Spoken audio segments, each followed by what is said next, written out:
అవసరానికి తగ్గట్టు రంగులు మార్చే ఊసరవెల్లిని చూశాం.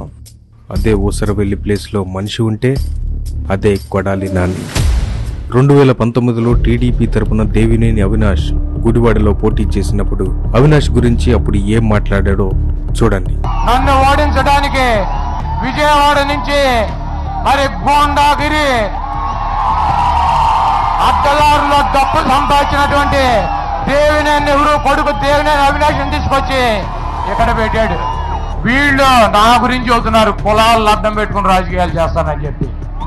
నేను ఏ రోజు కులాన్ని అడ్డం పెట్టుకోవాలా.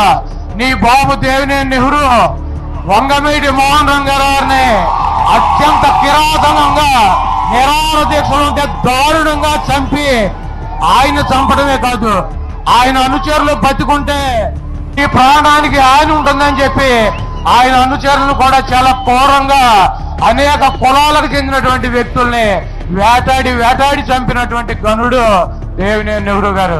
దేవినేని అవినాష్ అంటే ఆయన తండ్రి దేవినేని నెహ్రూ వంగవీటి మోహన్ రంగా గారిని అత్యంత దారుణంగా చంపినటువంటి వ్యక్తి కుమారుడు. ఆ రోజు అలా మాట్లాడి కాపు సామాజిక వర్గాన్ని రెచ్చగొట్టి కాపు ఓటు బ్యాంకును వాడుకున్న కొడాలి నాని అవినాష్ గుడివాడలో ఓడిపోయి వైసీపీ పార్టీలోకి చేరిన తర్వాత ఏం మాట్లాడాడో చూడండి. దేవినేని నెహ్రూ అనేవాడు వంగవీటి మోహన్ రంగాన్ని చంపలేడు. ఉమ్మడి ఆంధ్రప్రదేశ్ రాష్ట్ర రాజకీయాల్లో చెరగని ముద్ర వేసుకుని పేదల పాలిట సూర్యుడిలా అభిమాన దళాన్ని సంపాదించుకున్నారు వంగవీటి రంగా. అలాంటి రంగా గారి మరణాన్ని తన ఇష్టానికి మాట్లాడుతూ రంగాగారి అభిమానుల్ని, రంగాగారి సామాజిక వర్గమైన కాపులను తన అవకాశవాద రాజకీయాల కోసం, తన గెలుపు కోసం వాడుకున్నాడు కొడాలి నాని.